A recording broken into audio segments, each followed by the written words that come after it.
Tirage au sort des quarts de finale de la Ligue des Champions 2024. L'Atlético de Madrid affrontera le Borussia Dortmund. Paris Saint-Germain affrontera le FC Barcelone. Arsenal affrontera le Bayern Munich et le Real Madrid affrontera Manchester City. J'ai la vague impression que les équipes qui joueront le match retour à domicile sont les équipes qui vont se qualifier. Je dis ça, je dis rien.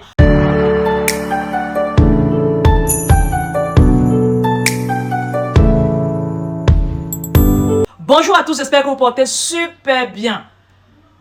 S'il vous plaît, partagez la vidéo. Partagez-la au maximum. N'oubliez pas de donner vos différents avis en commentaire. Et surtout, abonnez-vous au maximum à la page. Nombreux sont ceux d'entre vous qui regardent les vidéos, commentez les vidéos, likez et partagez les vidéos. Mais n'êtes pas abonnés. S'il vous plaît, abonnez-vous. Abonnez-vous massivement. Comme je disais, Paris Saint-Germain affronte le FC Barcelone en quart de finale. Moi, ça me rappelle un match où le Paris a affronté Barça.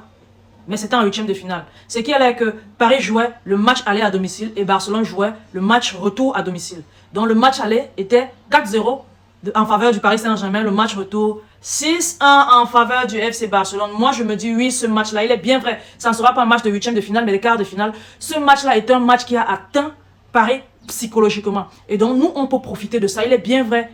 Mbappé et nombreux d'entre ces joueurs-là qui jouent à Paris n'étaient pas là. Et même à Barcelone n'étaient pas encore là. Mais n'empêche que ça peut jouer psychologiquement sur les Parisiens et sur les Barcelonais. Bon, positivement sur les Barcelonais et négativement sur les Parisiens. Quand ils vont arriver à Barcelone pour le match retour, peu importe l'issue du match aller, ça aura une certaine ascendance sur les Barcelonais contrairement aux Parisiens, étant donné que tous ces jeunes joueurs-là ont regardé ce match et ce qui est sûr est que dans leur tête, ils pensent déjà faire ça. Ils pensent déjà faire ça. Mais j'invite notre équipe à ne pas perdre à l'aller. Peut-être pour essayer de venir répéter l'histoire. Au retour, non. Paris est une grande équipe. Mais quand on regarde le Paris Saint-Germain actuel et tous ces petits problèmes, moi je me dis, on a une chance de passer. Et le match le plus difficile pour nous, c'est ces quarts de finale. C'est parce que quand tu regardes même l'équipe qu'on jouera en demi-finale, c'est le gagnant, le vainqueur de l'Atlético de Madrid, Borussia Dortmund. Bon, pour moi, les demi-finales seront encore plus jouables que les quarts de finale. Donc, il est important pour nous de vraiment nous concentrer sur ces quarts de finale-là, de bien faire des choses, de gagner, aller et retour. Ne pas laisser Paris respirer, de les étouffer, que ce soit sur le jeu, que ce soit psychologiquement, parce que oui, on a une certaine ascendance sur eux, que ce soit même dans les médias. Il faut qu'on recommence à sortir les vidéos du 6-1, il faut qu'on recommence à sortir des blagues sur le 6-1, il faut qu'on les atteigne psychologiquement et qu'on les écrase sur tous les domaines. Footballistiquement parlant, que ce soit même dans les petits duels sur les réseaux, que ce soit en sortant des anciennes vidéos, on doit vraiment faire tout pour passer. Parce que si on passe les quarts de finale en battant Paris, aller et retour, je vous jure, les demi-finales seront beaucoup plus faciles que les quarts. Mais cela est-il, faut pas simplifier un match, que ce soit les demi ou les quarts, non. On a une chance de nous hisser jusqu'en finale. Parce que, à ce que je vois, le tirage au sort nous est favorable. On aurait pu tomber sur le Bayern Munich. On aurait pu tomber sur Manchester City, sur le Real Madrid, sur Arsenal même. Mais, on est tombé sur Paris. Paris, pour moi, était le deuxième choix le plus facile, après le Borussia Dortmund. Ça, c'est pour moi, je ne dis pas que c'est ce qu'il est. Pour moi, Paris était le deuxième choix le plus facile. Si on tombe sur le deuxième choix le plus facile, ça veut dire qu'on peut faire quelque chose de bien et nous en sortir de là victorieux avec notre ticket pour les demi-finales. Et qui est-ce qu'on affrontera en demi-finale? Soit le BVB ou bien AT. Ce qui montre encore plus que si on se concentre, si on fait les choses bien, on peut se trouver en finale. Et en finale, on verra ce qui va arriver parce que la finale reste la finale. Déjà, on affronte cet Atlético de Madrid dimanche. Il faudrait vraiment qu'on mette toutes les chances de notre côté. L'un n'est plus à la rigolade. L'un n'est vraiment plus à la rigolade. Si on commence par battre l'Atlético de Madrid dimanche et qu'on continue de bien jouer en Liga, on va arriver à Paris avec un état d'esprit de guerrier, de gagnant, de winner. Et je pense qu'avec cet état d'esprit-là, on va vraiment faire quelque chose de bien là-bas et terminer chez nous. Comme on a fait face au Napoli. Commencer quelque chose de bien à l'extérieur et bien finir chez nous. C'est un peu ça. Donc pour moi, on a quelque chose à jouer et on doit le jouer. C'est aussi important que ça. C'est aussi important que ça. On ne va pas oublier que Mbappé, durant ce match, durant cette double confrontation-là, aura quelque chose à jouer. Déjà éliminer le FC Barcelone pour faire plaisir à son nouveau club, qui est le Real Madrid, et quitter Paris. Quitter Paris, excusez-moi, avec sur une bonne note. Quitter Paris sur une bonne note en qualifiant Paris pour les demi-finales.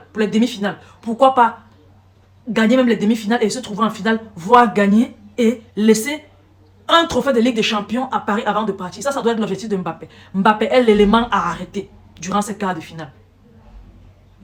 Dieu merci pour nous. On a nos défenseurs gladiateurs. On a nos Alaoro. On a nos Koubarsi et autres. Koundé et autres.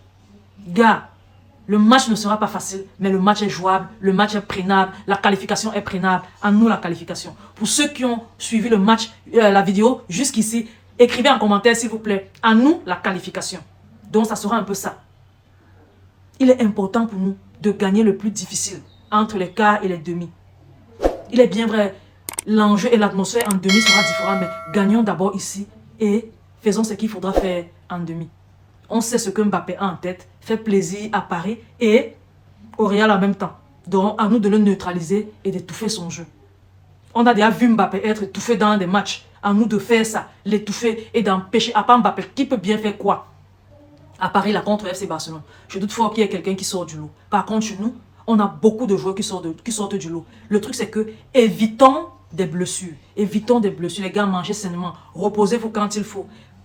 Entraînez-vous quand il faut. Soyez concentrés et faites bien les choses. C'est tout simplement ça. C'est tout simplement ça. En faisant comme ça, on va se trouver en finale. Parce que oui, les portes de la finale de la Ligue des Champions cette année nous sont grandes ouvertes. À nous de franchir ces portes-là et de traverser. C'est tout simplement ça. Donc, on va un peu laisser le FC Barcelone de côté. Entre l'Atlético de Madrid et le Borussia Dortmund, je vais dire bonne chance à celui qui veut gagner. Et je préfère que le Borussia Dortmund gagne pour que le morceau en demi-finale soit beaucoup moins difficile à croquer. Par contre, de l'autre côté, je sais que entre Arsenal et le Bayern Munich, il y a quelque chose à jouer. Il y a un grand match, un grand duel. Si je vous dis que je connais ce qui va se passer, je ne peux pas donner un pronostic en me disant là, ça peut marcher à 40%. Non, je peux dire à 10%, ça peut marcher. Mais bon, à eux de voir ce qu'ils veulent faire là-bas. Mais pour moi, j'aimerais que le plus gros morceau passe au cas où le Real Madrid passerait face à City. J'aimerais que le plus gros morceau passe. Donc peut-être le Bayern Munich parce que psychologiquement, dans le Bayern Munich, Paris le Real les a tapés plusieurs fois. Ça sera difficile, franchement, ça sera difficile. Mais je me dis quand même qu'il est préférable que le Bayern passe pour essayer de bloquer Paris au cas où, pour essayer de bloquer le Real au cas où le Real passera. Mais je me dis aussi, ce match Real Madrid-Manchester City, est-ce que ça ne sera pas le remake de la saison dernière? Est-ce que ça ne sera pas le remake de la saison dernière? Vivement que ce soit le remake de la saison dernière parce que j'ai vraiment envie de voir le Real out. Ceux qui ont suivi la vidéo jusqu'ici, écrivez en commentaire Real out. Parce que franchement, on ne pourrait pas espérer mieux. City Real, ça veut dire le Real a 30% de chance de passer, 70% de chance d'être éliminé. Parce que quand vous regardez l'équipe de Manchester City et vous regardez celui du Real, si l'arbitre ne les aide pas, je ne pense pas qu'ils vont passer, c'est tout. Si l'arbitre n'aide pas le Real ne va pas passer. C'est tout simplement ça pour moi. Ça, c'est mon avis. Et il est loin d'être humble. Déjà, le Barça va se qualifier et pas le Real. Donc, les gars, à nous la victoire. C'est tout pour la vidéo d'aujourd'hui. Je vous aime beaucoup. S'il vous plaît, les gars, partagez la vidéo au maximum. Laissez vos différents avis en commentaire. Et surtout, n'oubliez pas de vous abonner.